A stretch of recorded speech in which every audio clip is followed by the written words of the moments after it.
Good evening, everyone. The time is 6:30 p.m. The regular meeting of the Mayor and Council of the Borough of Freehold for September 2nd, 2025 is now called to order. Adequate notice of this meeting was provided at least 48 hours prior to the commencement of this meeting, pursuant to the provisions of Chapter 231 of the laws of 1975, the Open Public Meetings Act. Notice of the time, date, and location of this meeting has been provided by posting a copy of the public meeting dates on the municipal bulletin board, by sending a copy to the Asbury Park Press, and by filing a copy with the municipal clerk. I'd like to ask everyone, please stand for a salute to the flag, followed by a moment of silence as we remember Carl Steinberg, an active and well-known member of the Freehold community. He was a former Freehold Borough Councilman, a member of the Freehold Fire Department, board member of the Freehold Center Partnership, a member of the Borough Historic Preservation Committee, just to name a few. Carl loved his hometown of Freehold Borough deeply, and as his obituary stated, was an encyclopedia of local history. Carl Steinberg passed away on August 19th and will be surely missed. Lieutenant Santana, will you please lead us in the pledge? Pledge allegiance to the flag of the United States of America and to the republic for which it stands, one nation, under God, indivisible, with liberty and justice for all.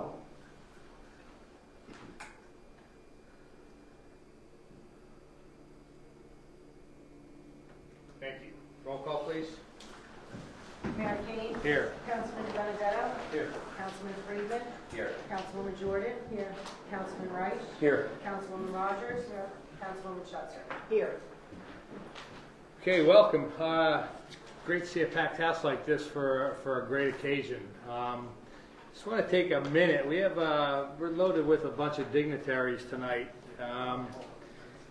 We have former Mayor and former Fire Chief Nolan Higgins is with us tonight. Former Councilman George Schnurr is here. We have three 50-year Fire Department members, Tony Infante, Larry Jackson, also former Chief, Jimmy Quinn. President Russell Taylor is here, Fire Department President. Ex-Chief Steve Sheehan, saw Steve walk in. And current third assistant chief Jack Zuber is here.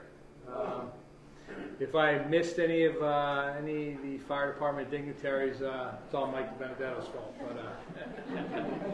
But welcome. Thank you for coming out for this special occasion tonight. Before we get to that, item 3 on our agenda is item 4 is the approval of minutes. Council meeting August 11th, 2025. I'd like to move the minutes. I'll second, please. Roll call, please. Councilperson Benedetto. Yes. Friedman. Yes. Jordan. Yes. Reich. We have to abstain as I was not present. Rogers. Yes. Schutzer. Yes. Okay, the minutes of council meeting of August 11, 2025 are approved.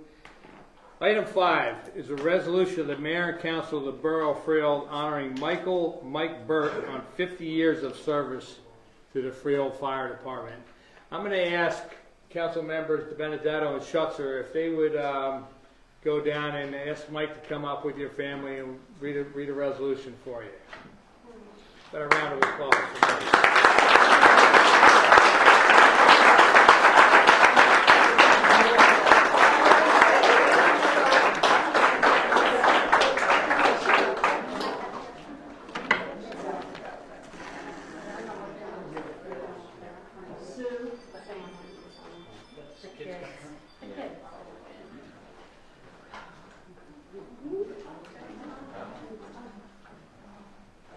They were kids when I got in fire. Yeah, I remember young Michael going in the wheel well. Wheel well. Remember that? Yep. Going to the cemetery, putting out the flags. It was always good to have young feet out there. Okay, I'll read the proclamation now and let it be into the record. Whereas Mike Burt has been a member of the Freehold Fire Department for 50 years, joining Monmouth Hose on July 8, 1975, and then Goodwill Hook and Ladder, January 7, 2016. Whereas Mike Burt served as company captain from 1982 to 1984, department president from 2014 to 2015, and department chief from 1988 to 1990. Whereas Mike Burt was a dedicated fireman to the community, having responded to alarms both large and small, and knew firefighters can, and at any time be called upon to sacrifice their lives in performance of their life-saving duties. Whereas Mike Burke worked for Jersey Central Power and Light for 37 years, and I'm sure he can tell you some stories about those nights, some of the crew you worked with. Whereas Mike Burke has been married to his wife Lynn for 55 years, congratulations, together raising 2 children, Lori and Michael, and enjoys time with their granddaughter, Caitlin. And whereas Mike Burke has voluntarily served Freel Borough for over 50 years, joining the Freel First Aid Squad as a cadet in 1963, and a dedicated 15 years of service to that squad. And all these years of service, Mike has been marked by exemplary dedication to the best interests of this community, and therefore be resolved by the Mayor and the Council of the Borough of Freel that a copy of this resolution, certified to be true by the Borough Clerk, shall be presented to Mike Burke. Let me be the first to congratulate you.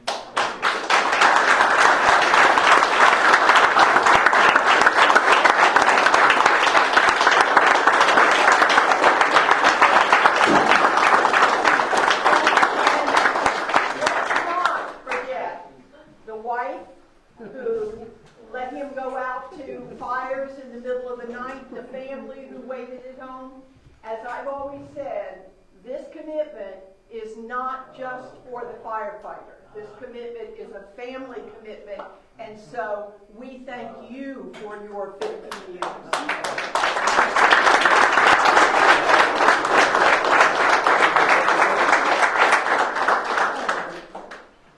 I'm just thankful that I could be able to do this, and I had more years as firefighter than I did working for Jersey Central Power and Light, which was 37 years. And I couldn't have done it without my wife and kids and the support of the firemen and friends that I had over the years, and I really appreciate each and every one of you. You made my job easy as chief. Thank you.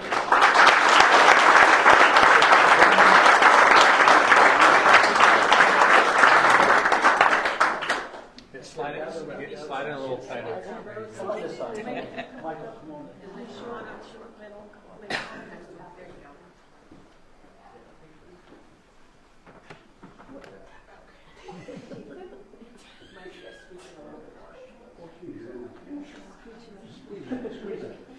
Can't see Sue. All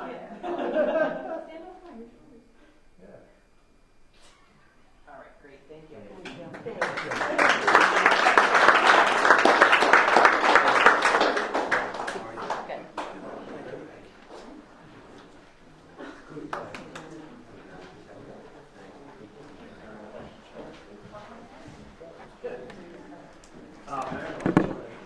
Sure. Well, as we know, there can be refreshments back at the firehouse. I say everybody's all welcome to come for something to eat.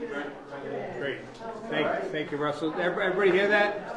Refreshments back at the firehouse for those of you who want. Mike, congratulations, Mike. Thank you for your service.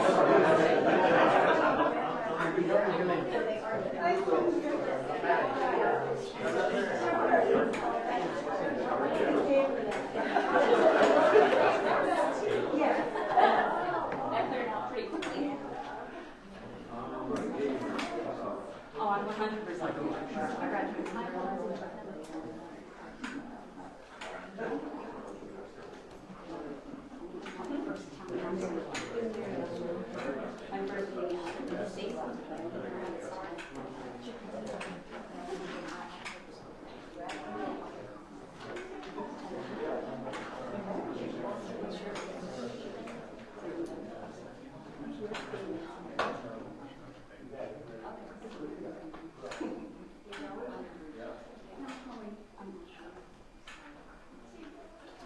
My guy, you'll be next. How many did you guys have? 47. How about Gary, too? Gary, where are you at? Not this year. Sometime in the future. Thank you. I made it, yeah. Thank you. You guys are okay. Close also, aren't you? Thanks, everyone. All right, we'll continue on to our agenda. Item 6 is a workshop discussion. Historic resources. I'm going to ask our administrator, Steve Gallo, to set this up for us, please. Thank you, Mr. Mayor, members of the council, and citizens here in the chamber, as well as those watching at home. You will recall that in a past meeting, we had a discussion about designating another historic district in the town, the Peach Orchard District. And at that time, it was realized that that particular designation would be a little different than the other designations that we've done because of the nature of the history. It's a little bit nuanced, and there's a couple of steps we have to do before we get to that designation. So we have with us this evening Brianne Van Voorst, who is chairperson of the Historic Preservation Advisory Commission, and she will walk through what we're trying to accomplish here and how we're doing it. Thank you. Hi, everybody. So as you all well know, I mean, it was before my time, probably 15 years ago, that the HPC was created. And that's because that administration very wisely recognized that Freehold Borough's greatest commodity is its history, and also its historic buildings. So the commission exists to preserve that. The commission has always had the ability, since the earliest ordinance, to identify historic districts and also individual historic properties. That started with the downtown district, of course, and then in the last few years we have added residential districts. And the terms district and property are defined in the ordinance, and they tend to be tied into a physical built environment. What we're proposing is that we add a third option, secret door number 3, which we'll call a historic resource, capital H, capital R. And what that means is there are certain things that are not tied to a property. Although the Peach Orchard District has a physical boundary and there are buildings in it, the majority of what happened there, of what we're identifying as important, are the folks who lived and worked there, and the more intangible history. That said, the buildings that are there have been significantly altered to the point where, in my opinion, it would be cumbersome to come to the HPC every time an exterior renovation was requested. Because right now, with our historic districts and property, any exterior change comes to the HPC. It doesn't make sense to do that for resources that don't require that kind of oversight.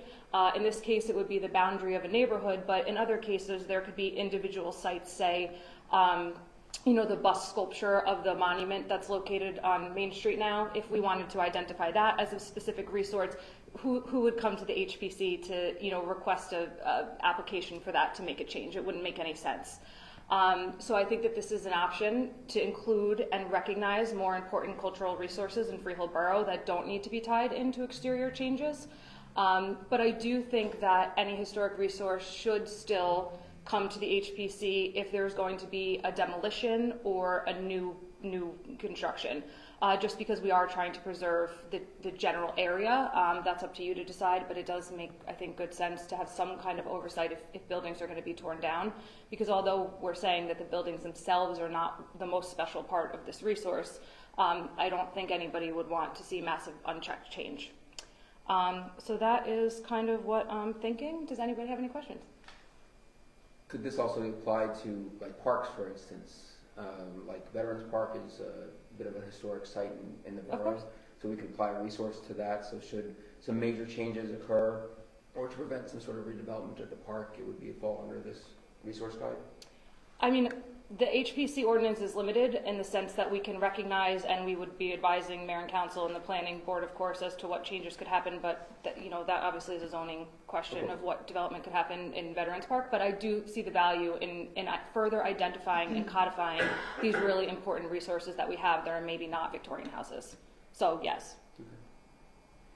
So, in codifying these as resources, is there going to be documentation somewhere of what has happened there and why it's being recognized as such? Yeah, so I'm not sure if you had it in your packet this time, but it will be definitely refreshed and resent. When we originally conceived of this, we were proposing it as a district.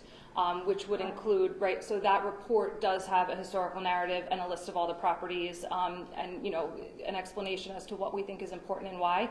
If you are all interested in the concept of a historic research, I'd love to update that report to reflect historic resource rather than district, just so it's super clear what we're trying to do. So, yeah.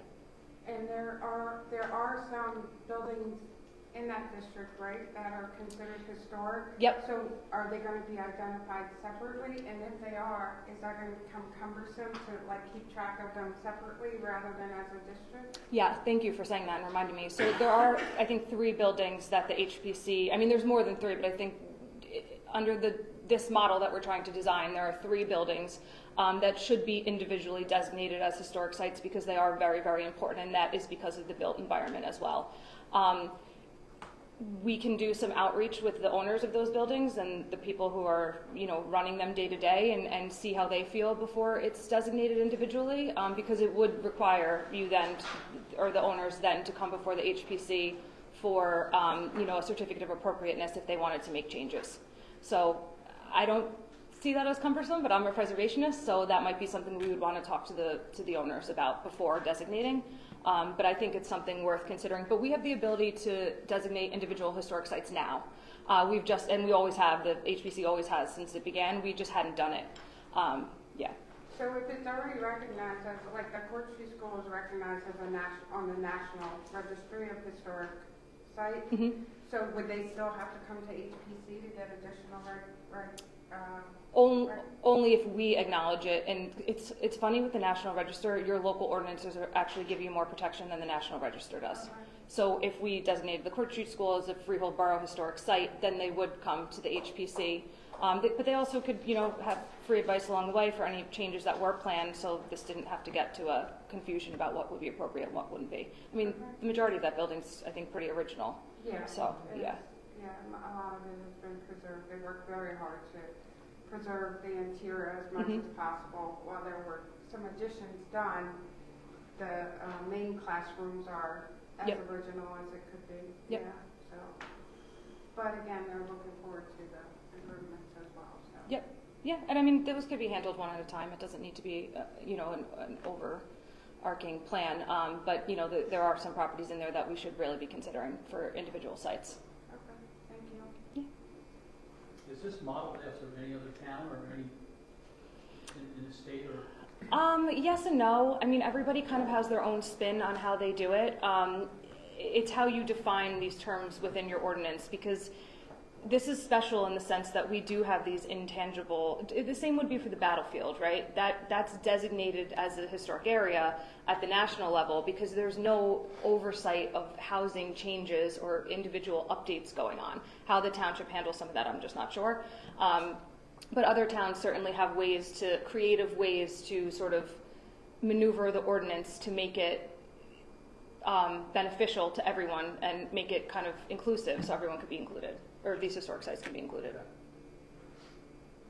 So would the building still have to be at that particular site in order for us to designate it as a historic site? If it's an empty lot, but right there was some major things that went on, but now for some reason that building is gone, like could we do that? Could we, you see what I'm asking? That lot, you mean? Yeah, just the lot itself, like this is what happened on the site, and designate that, or does it have to be a physical building? So that's exactly my point. It doesn't have to be a physical building.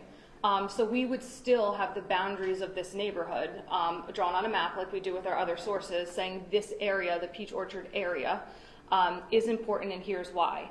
But we're using the word resource instead of district because I didn't think that we should be tying it into buildings so much because it's not necessarily the buildings overall that are the most important part of that. Does that make sense? Absolutely, yeah. But yes, if that empty lot was going to be built upon, under what I'm proposing, that the HPC would still have review over demolition or new builds. Whether or not it would be appropriate for the overall space is something that, you know, would have to be worked in if you're amenable to it. I think this is a good idea. I think it balances the needs of the neighborhood and getting the history of the community and that neighborhood out there in an appropriate manner. Could you talk a little bit about this historic preservation districts in general and separate from this one, and how you see those like districts of benefit to preserving the neighborhoods in general? Yeah, of course. So residential districts were a big change from what we had previously until about 5 years ago, right? Because we only had the one commercial district that kind of had its own rules, really. But when residents came forward, it was really born out of the idea of, I love my neighborhood. It's a mostly single-family residential neighborhood, and we want to maintain that because it's historic and it's great, and people have worked really hard on preserving the history. And that's exactly what this is designed to do.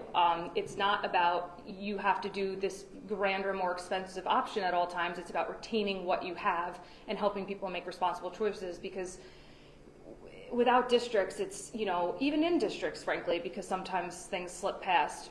One slate roof gets taken off here, and then one pane of, you know, antique glass is taken off over there, and before you know it, it's death by a thousand cuts and you have nothing left. So the idea is to create these boundaries to put some, you know, focused attention on preserving the monuments and architectural history that we have.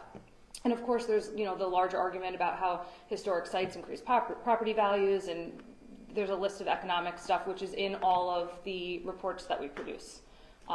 Does that answer your question? It does. Thank you very much. Yeah.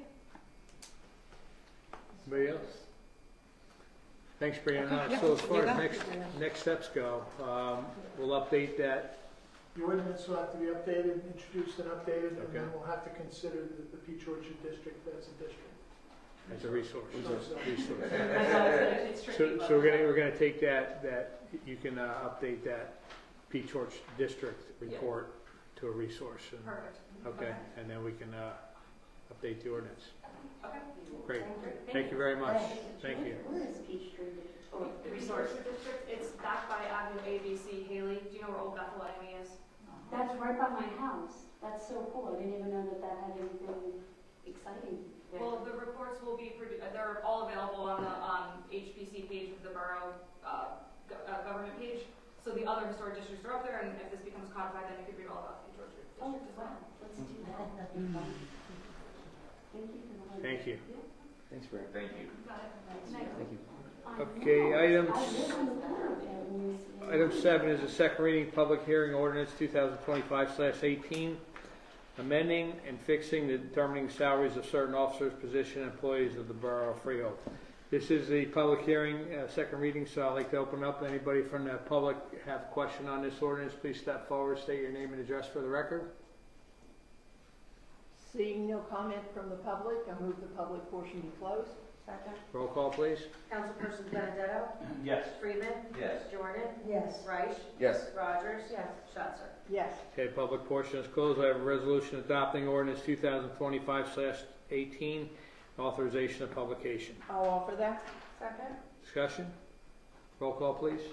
Councilperson Benedetto? Yes. Freeman? Yes. Jordan? Yes. Reich? Yes. Rogers? Yes. Schuster? Yes. Okay, ordinance 2025/18 is adopted. Item 8 is our consent agenda. Just a note that matters listed on the items of consent agenda are required to conduct the day-to-day operation of the borough and will be enacted by one motion in the form listed below. There'll be no separate discussion of these items. If discussion is desired of any items, that item will be considered separately. Someone like to move consent agenda items CR1 through CR13? I'll offer that. I will second, but I will be voting no on CR9. Okay, any discussion? Any further discussion? Roll call, please. Councilperson Benedetto? Yes, except for CR9, I vote no. Freeman? I vote yes on everything except for CR1, which I abstain. Jordan? Yes on everything with the exception of CR9. That's a no. Reich? Yes. Rogers? Yes. Schuster? Yes. Okay, consent agenda items CR1 through CR13 are adopted, and that's the end of our consent agenda. Item 9 is the approval of bills. I make a motion that we pay our bills. Any discussion? Roll call, please. Councilperson Benedetto? Yes. Freeman? Yes, but I abstain on bill numbers 25-01023 and 25-01244. Jordan? Yes. Reich? Yes. Rogers? Yes. Schuster? Yes. Okay, our bill list for this evening's meeting is approved. Item 10 is public comments. If anyone from the public care to make a comment to the governing body, please step forward, state your name and address for the record. You guys want to choose it out? Who goes first? Okay. Marie Chapman, 67 Brinkerhoff Avenue.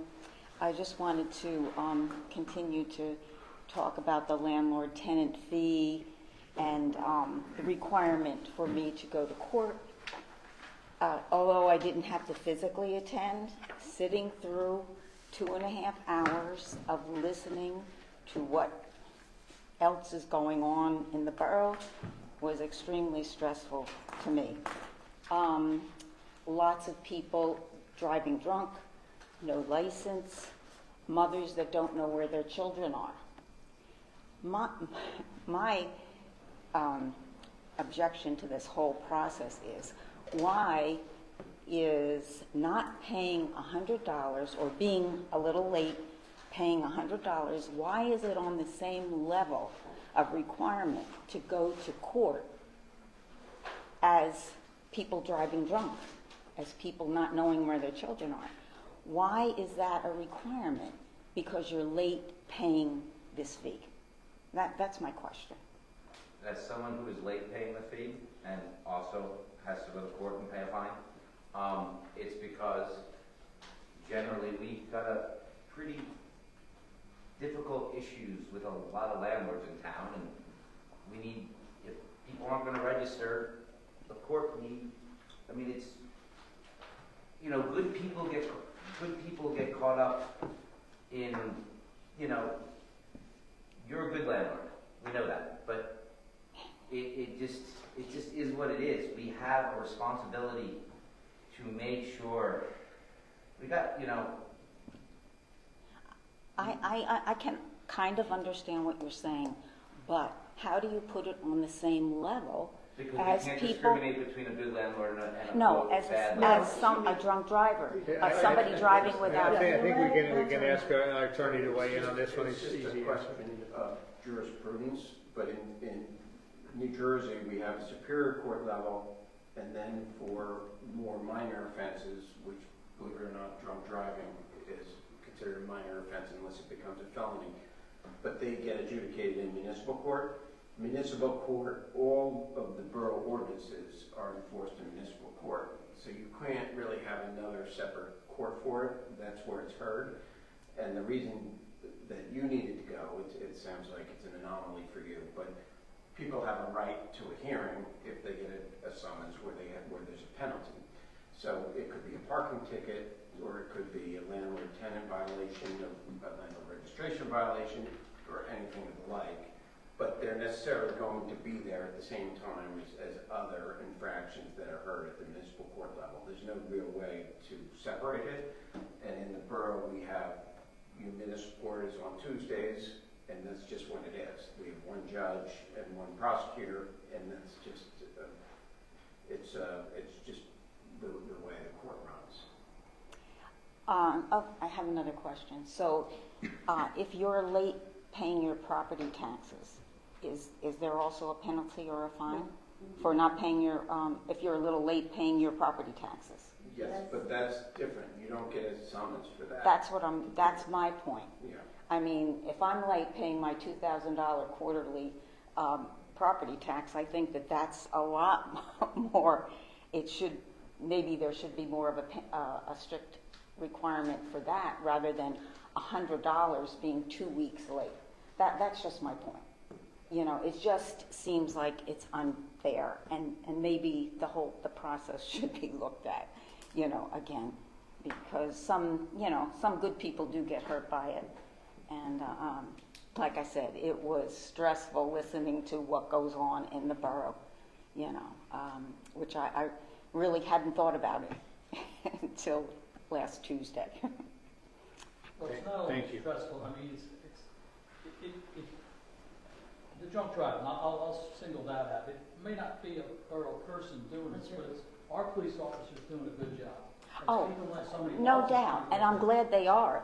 But just the thought of all of that happening, Yeah, Okay, I in the understand borough, where you're going, yeah, but it was. Police officers do a great job and of keeping some of these people off the street, so.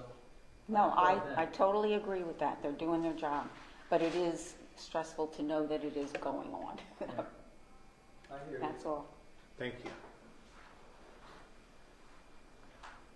Am I allowed to talk about two things, or okay? I'm going to talk about two things. You One, need your name and oh, address for the sorry, record. I've never done this before. My name is Ashley Rollo. I live at 44 Monument Street in Freehold Borough, bordering the potential Peachtree Resource District. Resource, yeah. I have two things I'd like to talk about. The first thing is, I've mentioned it in passing to some people, and residents are starting to become concerned. There are several postings on Facebook, as well as other places, for illegal rentals. By the words I mean illegal, I don't mean to illegal people. I mean, they're putting people in an attic that isn't set for people to live in. Several years ago, a little girl died because she was in a place of that we weren't necessarily aware of, or something happened where they blamed it on the fire department, whatever. It's now 2025. I know you guys work for the town. I know you want what's best for the town. But over the course of the last 2 weeks, there have been 17 postings for different places in attics or in basements, and those are not being monitored. The police department needs to know how many people are they serving, how many people are they protecting. The fire department needs to know. There's somebody living in an illegal attic with no means of getting out, or in a basement where they don't have a second exit.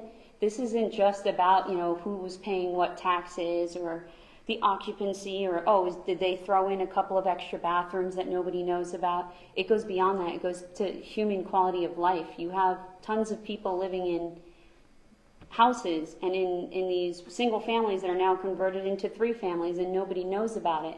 So I'm hoping that maybe the township or the town council can come together and come up with some sort of policy to help remediate this, because innocent people are going to get hurt. Because if this is what they can afford for an attic, that doesn't mean that they don't deserve the same rights as everyone else who lives in a regulated landlord who's a good landlord. Good landlords will make sure that they have the proper stuff. Not everybody is a good landlord, and we now need to start holding the bad landlords accountable. So I'm just asking that maybe we come up with something together that can adjust to make other people happy as well as keep other people safe. Because if you would like to look on Facebook, there's a group, and they've been posting it constantly. Now there's 17. It's going to go up as the winter months come up, and it's just not right. So that was the first thing. Could I address that real quick? Sure. So, you're 100% right. We are all aware of it. Steve Gallo gets multiple emails from me on a weekly basis with picture after picture of exactly what you're talking about. And we already and have been in the process. We changed an ordinance a few months ago requiring all rental advertisings to declare, in fact, that they are a registered property. And that has not happened. Correct. But you pass an ordinance, and then we have to implement the ordinance. We have to set up, it's not an immediate process. So right? how long is the process? Because in days somebody could die. I understand, but you're asking what we're doing Yeah. to address it. So that is one area that we are in the process of setting up policies and procedures with our code guy who works nights and weekends to help implement these matters and get the results that we all up on this council want and the residents. You should post the code enforcement number for nights and weekends. Because So- we had a situation over the weekend where people were hoping somebody existed. So if it's nights and weekends, you can call the police. Okay. But the most important thing to do, and I was going to talk about this in my comments, is there is the SDL online, and I'm going to say this to every resident. There's the Spatial Data Logic Portal. It's where you can pay your taxes, and you can check on permits and all sorts of stuff. You can also enter citizens' complaints. And, this is just like 2 months of complaints, and we can track, see exactly what's happening with it, Awesome. and see whether different departments are handling it. So like the pretzel lady from the weekend. So the pretzel lady, perfect example. I get pictures sent to me by the guys at 612 Yeah. every single weekend, and then we have the police go out and move them along. Thank you. There's a different person each week. It's very difficult to, a lot of it is whack-a-mole and just moving it along. But I haven't gotten this week's report, so I don't know if that was put into the data Awesome. logic base. But no one, the guy who sells flowers, no one's ever reported that, but yet, we see it and we report it. I implore every resident, yourself, and every resident to use the spatial data logic from the portal. Awesome. With that, a bunch of residents are defaulted we're having a problem with a property. They log complaints. They got pretty quick at, Yeah, I did. I noticed that. I noticed that the put code stuff people are. into- You put stuff into it gives, but it can't get put at the bottom of, all employees in all jobs, It's like a ticket new system. things being added to their workload are frustrating, and it takes time to get the procedure set. So that's one. So the advertising requiring that is one thing, and we're setting. Another thing we recently did with the help of our planners is we went through some of the zoning stuff and changed. So a Victorian house that's got 4 bedrooms, right, has 3 parking spots in the driveway now. That's probably had 6, 7 people living in it, even when it was a single family, right? Can't change those bedrooms. But if they want to add additional bedrooms, they're not going to be able to do that anymore because there's only enough parking for what counts as about 3 bedrooms or 4 bedrooms. So But they won't be able even to- if they don't drive though, because it's one of the things that I'm noticing some of these It's got people. nothing to do with driving. Okay. It's got nothing to do with it. Perfect. Zoning and these numbers got nothing to do whether you have a car or not have a car. Awesome. So there are proactive things going on. Cool. It does take time though, not just to get them passed and get them vetted and get them through everything, but then to set the procedure and then get them implemented. Awesome. So, recently we brought on, like I said, the weekend and evening code guys. So Thank you. there are proactive things going on. I think To a lot of address people these watching at home are going to be very specific happy that he's there on nights and weekends. You're going to be busy, but Well, he is busy. But he's hit busier. us- and I can assure you, everyone on this council shares and knows what's going on and shares your frustration that nothing ever moves fast enough. yeah. It doesn't. Sure. Steve, you want to add to that? Yeah, just to piggyback on what Jeff had said, we do receive from a number of sources these phone numbers that are listed offering these apartments. Without tipping our hand too much, our code enforcement department has recently called a few of those and gone out on some appointments, and that's about all I can say. I love we that. are aware of it. We are Love doing that. some, investigations and trying to track down the people who are offering these apartments for rent. The other thing is that the suggestion's been made that we're reactive as opposed to being active. And what I'd like to say is we're being cautious because, and this is a problem that other towns are also experiencing, and some of them are shooting from the hip, throwing ordinances up that may be challenged in court. And I can tell you that sometimes you got to scratch your head and say, huh? When you hear about a court ruling about what's legal and what's not legal. And part of our job is to protect the taxpayers by not getting us embroiled in expensive lawsuits. Some of these ordinances that other towns have passed may not be legal, and they're probably going to be challenged by groups like the American Civil Liberties Association. So let's see how they turn out first before we start employing Awesome. those type of tactics. But we are monitoring. I like that. And Thank we you. all share your frustration. And Yeah. we have been for years. And I will tell you that for every, and I'm not blowing smoke, Marie knows that, for every landlord like Marie Chapman, we have a landlord that is unscrupulous. 3. And, we have 3. yeah. Who doesn't care about the safety of the people who live there. And that's one of the reasons why we have the landlord registration about which she was speaking. Because we need to get and we need to know who the landlord is, who's living in that house. Could they lie on that though, or Well, of course they can. Anybody can lie, but we have systems in place where we hope will thwart that. So we can't do inspections as part of Well, it? so there are inspections. Annually or whatever it is? There's an annual inspection regime for registered rental properties. Oh. And that's what Maria has. Oh, a fee, but not an inspection. Well, they can inspect annually. But they should though, instead of making it a can, Well, they should. so And we used to knock on doors and have, It's also resources. Yeah, I think you should go back to It's that. also, assuming that people are operating above board, whenever a tenant turns over, there's what's called a CCO inspection. They're supposed to make sure that the place is designed for the number of people who are moving in or moving out.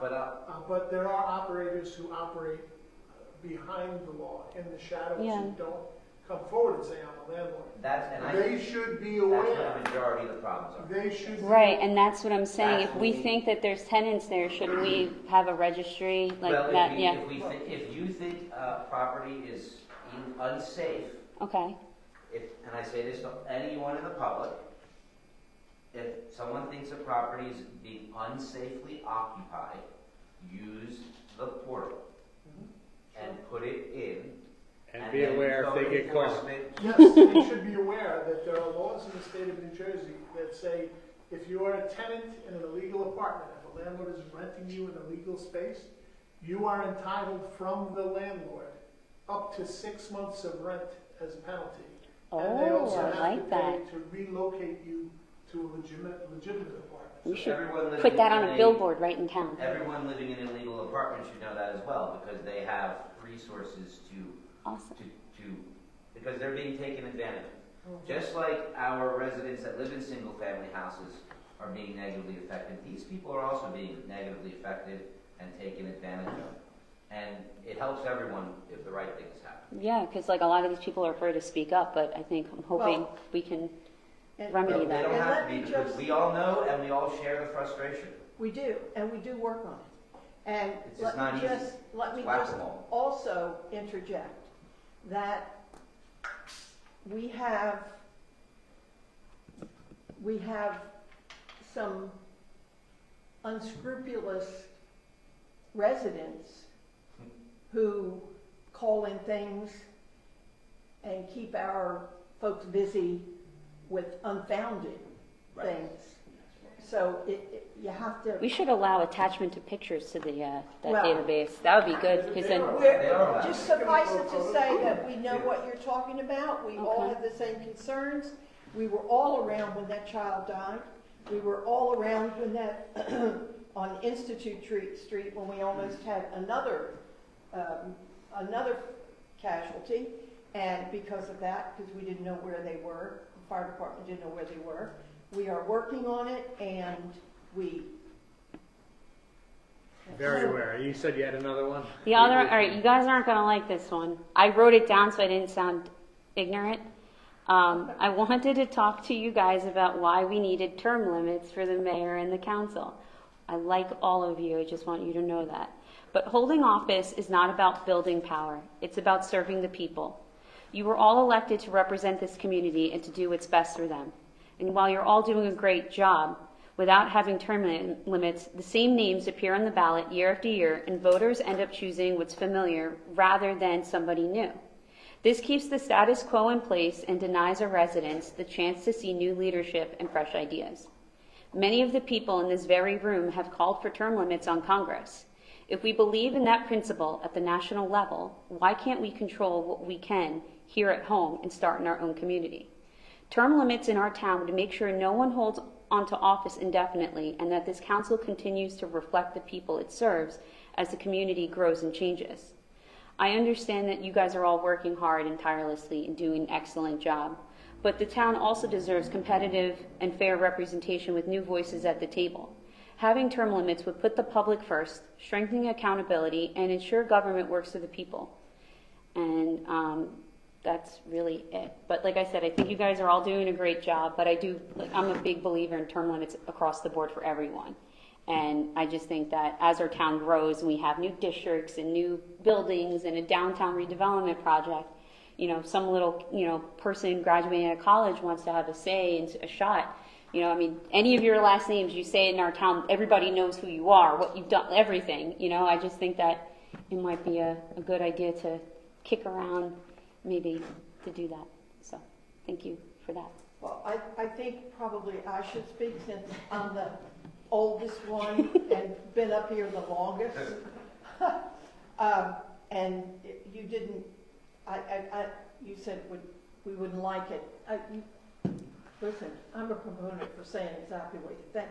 Everybody knows, everybody knows that that's how I feel. I do think that I have run for re-election in town, I don't know, maybe 11 times. And I think there are term limits. There were 11 chances for people to throw me out if, in fact, they didn't think I was doing my job. So to me, that is a term limit. And listen, I'm not defending myself in any way, shape, or form. If I've always said, and they've heard me say that up here, that when I get to the point when I'm not working my rear end off for the people in this town, throw me out. Take me out feet first, however you want to do it. That's terrible. And that's a personally, and I can only speak personally, and I know the comments that will be on Facebook tomorrow, which is why I don't do Facebook. I think it would be a shame to get rid of somebody based on a rule that you can only serve so long. If the person is working for the people in town, representing the people in town. So I think that there are good things about term limits and there are bad things. If you need a term limit to get rid of somebody who's not doing the job, that's a sadder state of affairs than not having term limits. Yeah, because I think just like across the board, our town is frustrated with what's happening.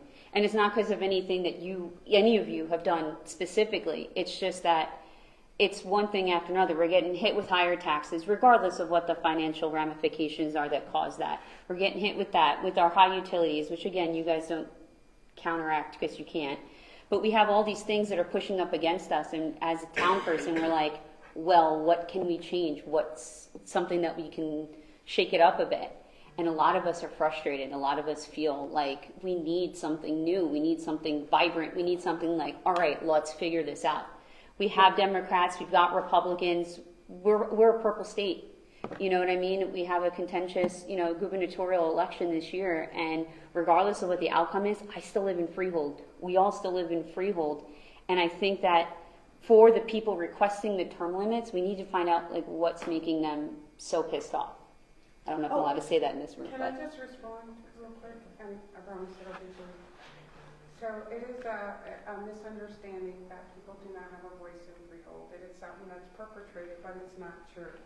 We have committees. We have, I don't know anyone up here who's not open to hearing a resident speak, and we respond to everything that the residents bring to us. Sometimes it's a resolution that the residents like, and sometimes it's not. Being someone who's up for re-election this year, my voice has always been that people need to vote for who they think can best fill that position. However, it is important that people research who they are voting for. So I honestly love serving this community. However, if there's someone who feels that I'm not doing the job that I was elected to do, then they need to vote me out, as Sharon said. But that's not what I want. And I don't want to be eliminated because of, something that says, okay, you served long enough. Mm-hmm. Because I've been here, 6 years or whatever, doesn't mean I still don't have new ideas to share with the public. But I just want to circle back to the public does have a voice. If you want to get involved in our community, join one of our committees. I don't even know where to find them. They're all on our website. They're all listed on our website under residents, under community. You can reach out to me, I can go over them with you. HREC, which is our Human Relations Advisory Commission, we're always looking for new people to join us and to bring their voices. I've invited Democrats, Republicans, Independents to come and join our committee. We only meet once a month. We have some very vibrant discussions, as Councilman Rice will tell you. But it's all about making the community better for the people who live here. So you do have a voice. Whether we're here or not here, you still have that voice. And I encourage you to use that voice, whether it's through registering a complaint on SDL or joining one of our committees and bringing your ideas. Because we listen to people, even though people make it seem like we don't. We do. We listen to everyone, even people who disagree with us. So I just encourage I'm going to you join a committee now. Yeah, to keep raising your voice. Can I now, I always encourage some of the citizens, and I'll be short, to look at some of your interests, look at some of the things that you want to, you can always, the meetings are open to the public. I didn't even know we had meetings, so this is going to be Look through the exciting. list, find out what nights they meet. You're always welcome to attend. You don't have to join. And if you want to join then you can join. So I would And applaud there's like you a if you just form or something? go to a couple of meetings that On our interest you. website. They're open to the public, Awesome. all the meetings. We have nothing to hide. And this is a forum for open speech, as you are. Yeah, this is the exemplifying first, right now. I've graduated from Freehold High School and I'm almost 40, so this is my first Right. anything that I've done. And so. so, we all are almost 40. No, I but, am 40 twice. How about that? but Don't look a day over 21. this is a great opportunity for any of the residents in the borough to come and speak to us in a public forum, to have their ideas shared and heard. Again, as my co-council members have said, whether the ideas or comments are something that we agree with or not agree with, it's an open forum. And we're willing to listen, and we're willing to take it under advisement, and we're willing to work with the residents in order to meld and mold something into something that works for all of us. There are ideas that come before us that may not start out as great ideas, but by working with residents and working through our ordinances and our code and everything else like that, we've been able to turn something great that eventually benefits those that are having a concern. So at the same time, other than getting involved, other than using the systems that's in place, the best way to speak to us, other than under individual circumstances, is at a council meeting during public comments. Because that's how we all know at once what somebody is having, or certain people are having an issue with. Like and we welcome that. things about the fence? This is even better, because Right. then it's logged in, and then we can track it. And So, make sure it gets taken so like care of. my opinion about a fence situation, like we have a rule in our town, the side, if the fence is on the side of your house, can't be higher than 5 feet. What if we want to make it 6 feet town-wide, just because, we're close, everybody's close, I don't want people staring at me. So yeah, so I mean something like that. Something like that, I would put on the portal? You could, I guess. I guess It's you a zoning could. issue. I guess you could. But at the same It's a time, zoning at the issue. same time. Yeah, that's what I'm saying, I don't even know about how It these would things start work. with us, and then You have my if number. we can't answer the question, before on stuff. Yeah, if we can't answer the question, we can certainly direct you to where it needs to go in order to get a better answer. awesome. So whether we are the sounding board, the attentive ear, or whether we are someone to help you, direct you to the resource that you need, we're happy to fulfill that role. Awesome, thank you so much, and thank you guys for being council. Thank you. Oh, And Margaret did say, I'll be more than happy to, I'll give you my number if you, before you leave, and we'll sit down, we'll grab a cup of coffee, and we can continue our discussion. yeah, awesome, thank you guys. So you like term limits, right? I- I've got mixed views of term limits, but what I would love, Yeah, I think if we could have nonpartisan elections, so we get Republican and Democrat. I would focus love on that. Freehold. 'Cause if, that's I what- hate that part on we have the mixed ballot. views. We all think different. We don't agree at all up here. We got very different opinions, but we all care about Freehold, and that's what we're working towards. Awesome. And that's how we should all look at how we work. Forget Republicans. It's working towards a better Freehold. Awesome. Well, thank you. Thank you. Thank you. Thank you. Anybody else from the public care to make a comment? Can we close right now? No, I'm sorry. not yet. George Schnurr, 307 Park Avenue. As a 17-year member of the governing body, as a councilman here in Freehold Borough, I have to tell you one of our town's greatest strengths is the continuity of vision and the experience that we have up here. The other thing I wanted to touch on is I realize Freehold Borough Court is an eye-opener, but you can ask our attorney. Any municipal court is an eye-opener. I've been to a couple. Any municipal court is an eye-opener. I'm here to discuss information that I get as a resident. I go to your revamped website. Your website was revamped about 5 years ago. Everything seems to be easier to find. You can get the planning board and council meeting agendas and minutes are available online. The SDL, as Councilman Friedman suggested, is a way for residents to report problems. And not only, it's not an email that gets generated, it actually goes into the database. There's video of our council meetings are available online. Not every town does that. Freehold Borough has a Facebook page where information is available to our residents. There's email blasts on events. One I get every week is called the Borough Happenings, and there's a whole list of information. There's emailed notices on paving and street closures and other items of importance. There's a monthly newsletter that is emailed to us. It has a list of all the council meeting dates and all the dates for all of the committees. There is also a monthly library news letter that's mailed to us. There's also a reverse 911 notice that's sent to our phones for important information. And lastly, I received the Freehold Borough Community Newsletter in the mail, and I got to tell you, this is great. As a resident, we receive information a wide number of ways from you folks and from Mr. Gallo.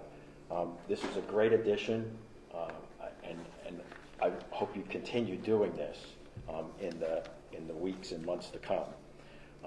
I got to tell you, I think that Freehold Borough is one of the most transparent municipal governments in Monmouth County.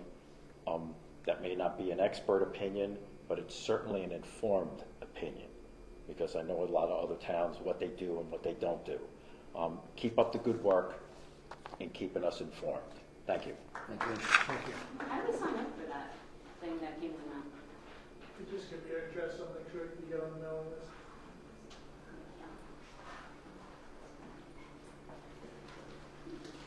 Are there some right outside too? There are. We can grab one on the way out.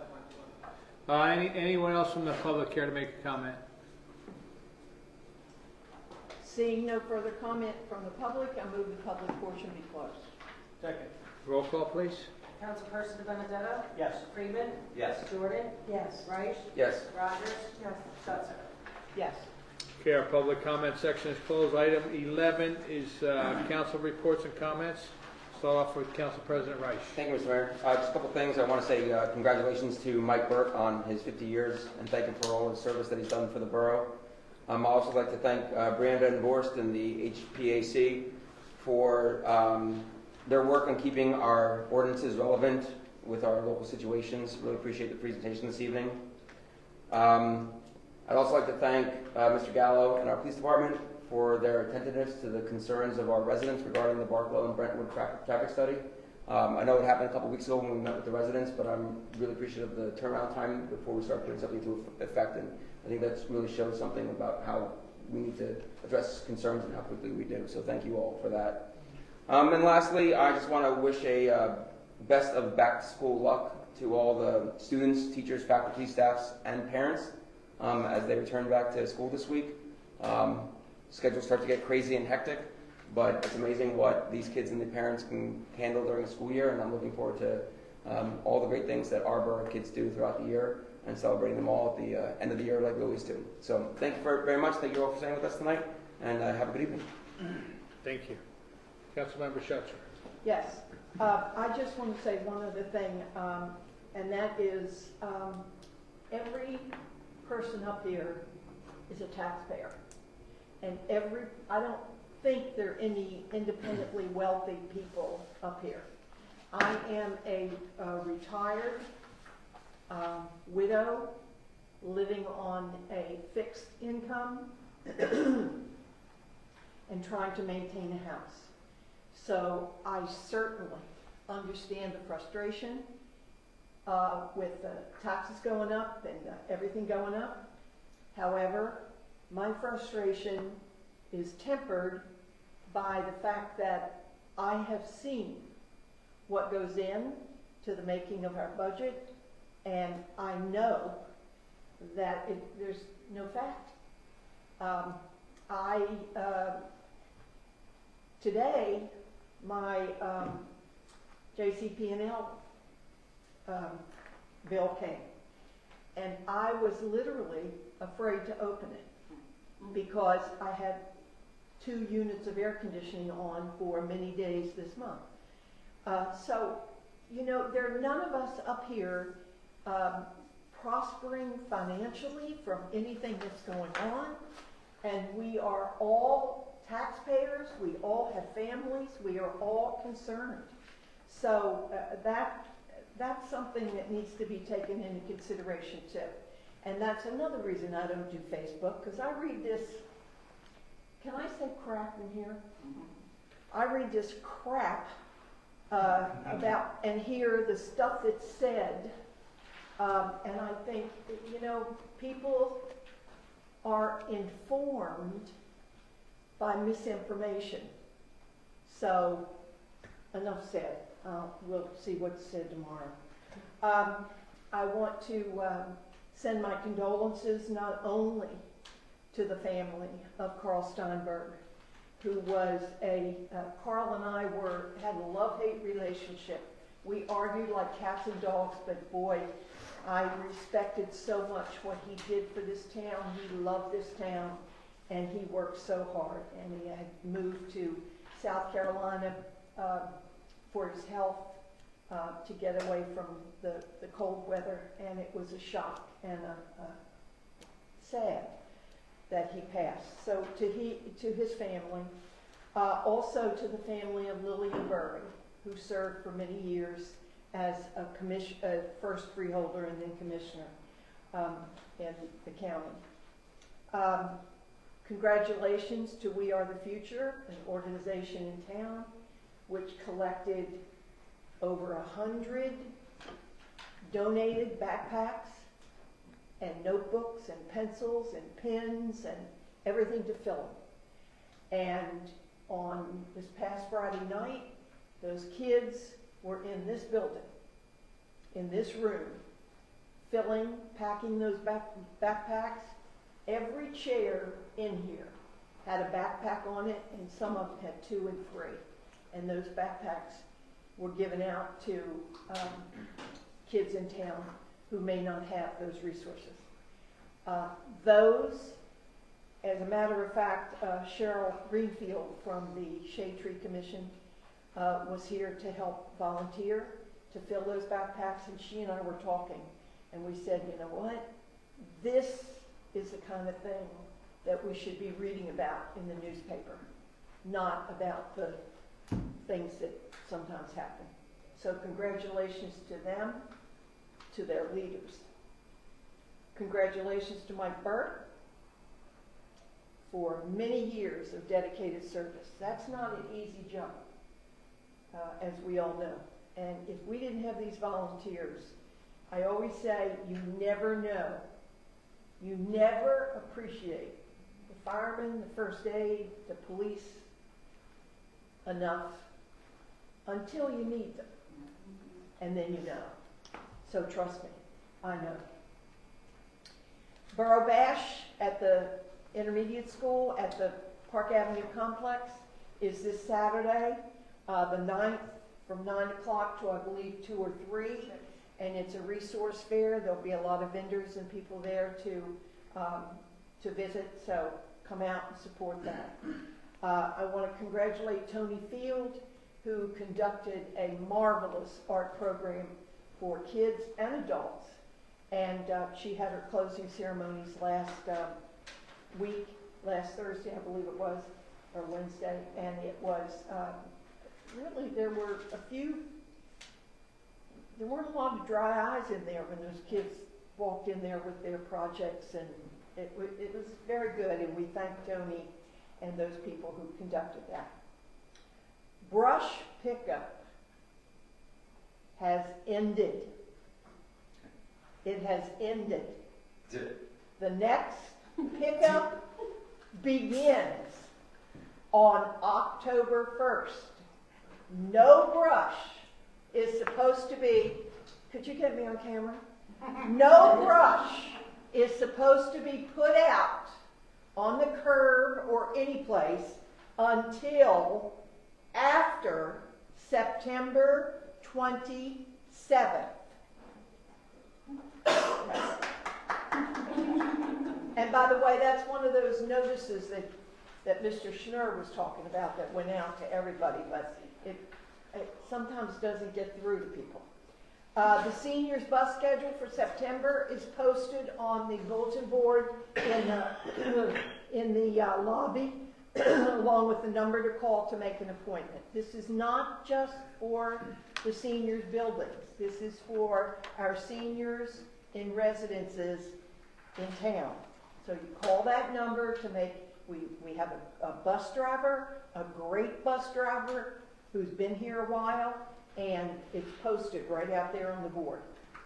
The American Legion Sunday is having a Hall of, at the Hall of Records, a parking lot. They're having an auto show. It is a fundraiser for the American Legion, for our veterans, and but it's free to the public. It's only the people bringing and displaying antique cars that will pay a fee. The Alliance to Prevent Substance Abuse is, thanks to Downtown Freehold, is going to be the beneficiary of the Flavor of Freehold, which is going around town visiting the restaurants for $25. It's a wonderful, wonderful experience. Benefits the Freehold Alliance, which is an alliance between Freehold Township and Freehold Borough, and it's going to be October 8th and 9th. Tickets are on sale. I think on the 8th of On the 8th of September. on our website. Will go on the website. And as we speak, there's a concert in the park going on in Veterans Park. They are wonderful, and we thank Dan Xavier and the folks who helped him organize that. So I've said quite enough. Thank you very much. And actually, it goes till 8:30. You can catch the last hour. Thank you. Councilmember DiBenedetto. Yes, thank you for coming out. I would also express my sympathy to the Steinberg family. Carl the cat Steinberg was definitely a beat of the heart of Freehold. Congratulations to Mike Burt. I have served all but 10 years with Mike on the fire department. Good man, dedicated family. His brother-in-law also was an ex-chief, and just a lot of dedication family-wide for Mike and the family that he married into. If you can't get through, like former Councilman Schnurr said, you can always come to a meeting and Chad will update you on everything that's going on. So I ditto what my peers have said and what they're about to say. Have a good night. Thank you. Councilmember Jordan. Thank you. I want to thank you, by the way, everybody that came out and commented tonight. And just to piggyback on what Sharon was saying, we are all taxpayers in this community. And I have the opportunity to sit on our Finance Committee, which is chaired by Councilwoman Rogers. And I can't tell you how diligent that committee is, knowing the impact of what we decide and how it's going to impact people in Freehold Borough. This year, our budget went up $300,000. That's it. That's all. And that covers contractual raises for our employees and inflation. That's it. It's like 3.5%, less than 3.5%.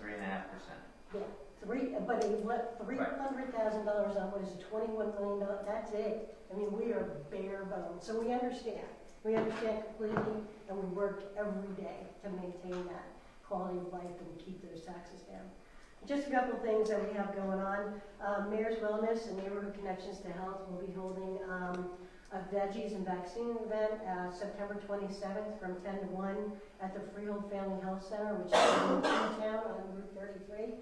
Everything's free. Come on out. There'll be health vendors out there, all the stuff that's going on in town. It's an opportunity to come out and get some different information about what's going on.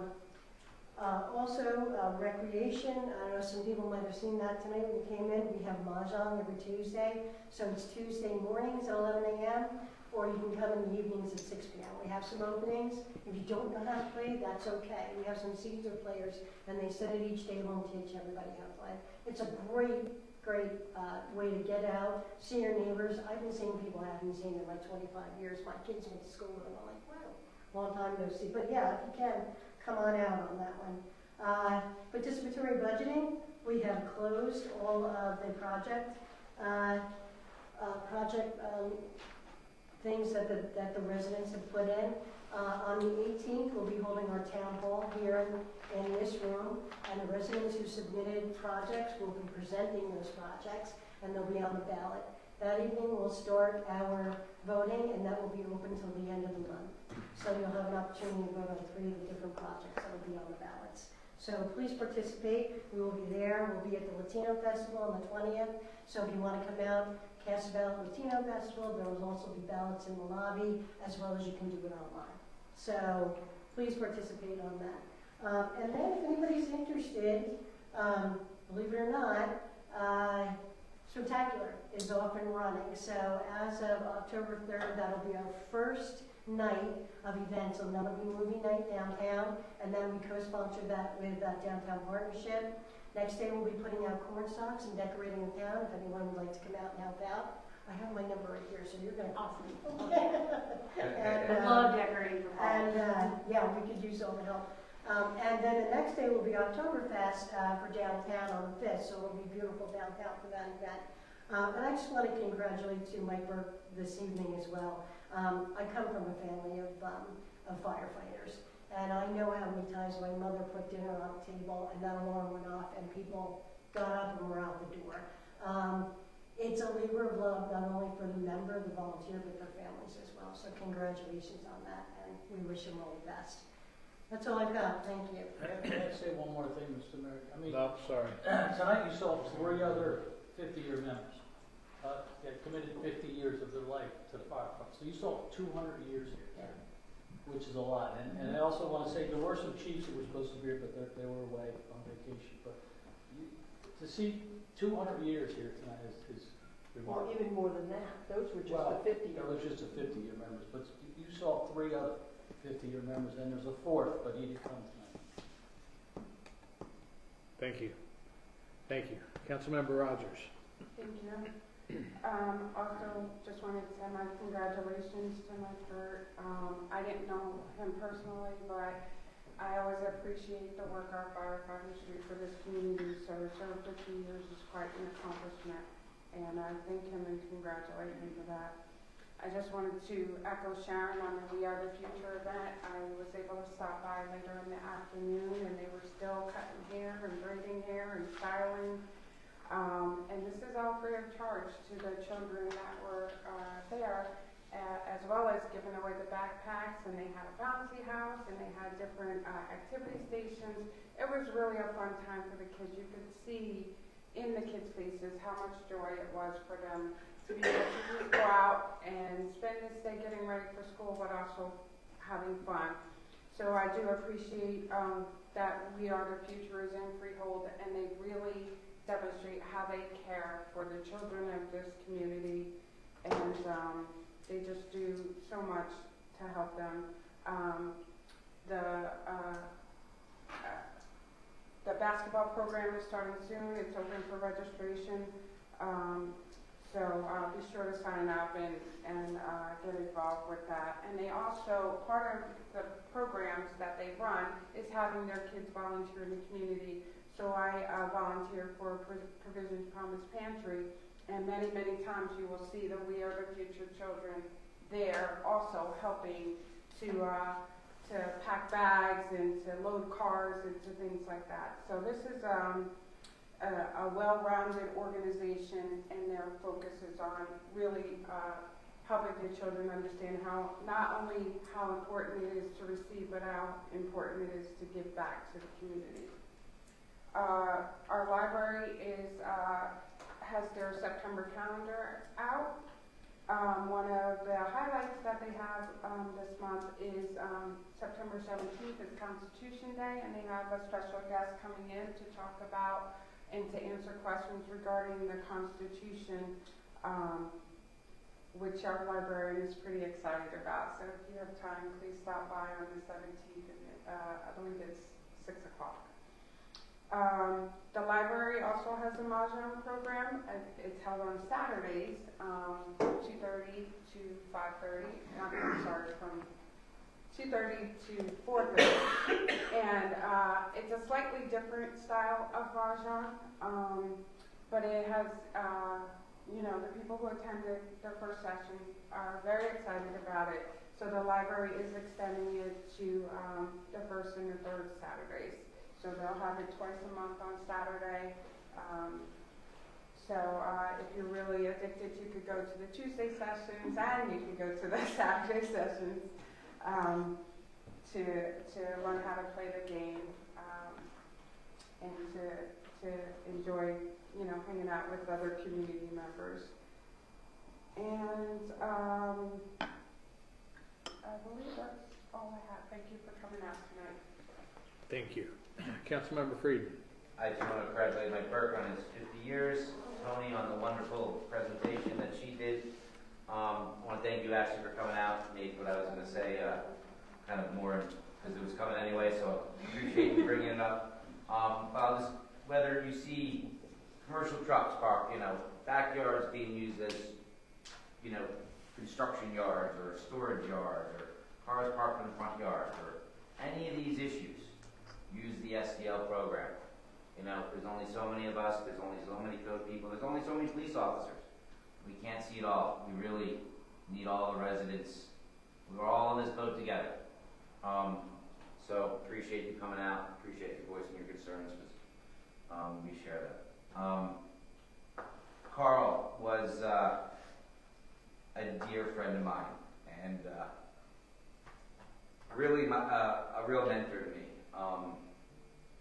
I would not be on this dais without the friendship with Carl. He taught me about 50 years of the politics of this town. He taught me the ins and outs of the different riffs and the different everything, and got me into a few of those riffs himself. For many years, people called me Carl Jr., and it wasn't a compliment.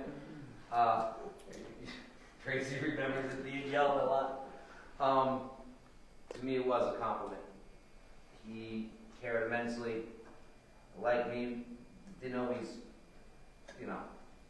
do it in the cleanest, best way, but I appreciate and loved his passion and loved him as a person. And what he has done for this town will mark it forever in a positive way. I will miss him sincerely. So, thank you, Carl, for everything you did. Thank you all. Thank you. I apologize, Mr. Mayor. We had forgot to mention that next Thursday there will be the 24th anniversary of 9/11 Remembrance Ceremony here at Borough Hall. It'll be starting at about 8 o'clock in the morning. It goes to about 9 o'clock in the morning. Just want to get it out there that it was previously held at the firehouse, but the 9/11 memorial has been since moved here to Borough Hall, so we're going to be having it here. It is open to all residents near and far. And we will be honoring all those that were slain in the attacks on 9/11, specifically those from the Freehold area. So please come out and join us on Thursday the 11th. Thank you. Thank you. I also just like to thank everyone for coming out this evening. Everything's been said multiple times. Actually, we're all accessible, so feel free to reach out to anybody. Everybody knows we're all accessible, so happy to answer any questions. We did have one more thing on the agenda. Item 12 is a resolution authorizing meeting not open to the public in accordance with the provisions of the New Jersey Open Public Meetings Act, NJSA 10:4-12. Someone like to move that? I'll move that, please. Second. Roll call, please. Councilperson DeBenedetto? Yes. Freeman? Yes. Jordan? Yes. Rice? Yes. Rogers? Schuster? Yes. Okay, we are going to go into executive session to discuss some litigation issues, but we're going to come back out just to close the meeting. We're not going to take any action. So I would like to thank everyone for coming out this evening. Appreciate it. All right, have a great night. Thank you. Thank you. Go catch the last 45 minutes of the concert.